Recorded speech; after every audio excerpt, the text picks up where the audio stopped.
In general daw, Alex, mahal daw talaga ng sine. Mahal talaga ang sine right now. And parang nasa 300 ka to 400. Yes, 300 ka. And yung mga Firefly, may nakita ako nagpo-post parang 520, 800, parang paano nila ma-afford. So, hindi ko rin alam kung anong pwedeng gawin para bumaba yung sinehan. Hindi ko alam. Baka yun na talaga yun. Yun na talaga yun.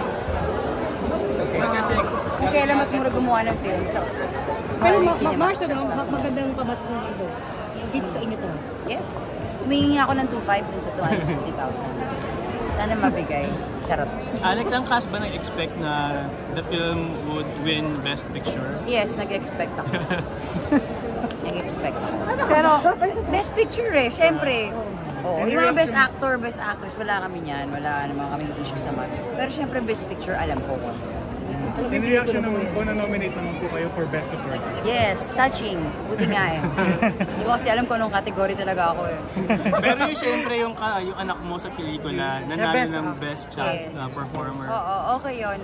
Magandang nananalo ng award na kakataas yun ng talent. Real talk. pero Real talk. marami din ang ano talaga sa'yo, bumilib sa Firefly or Best Supporting Actress or ano man yan. So, hindi ka ba medyo kahit pa paano ay...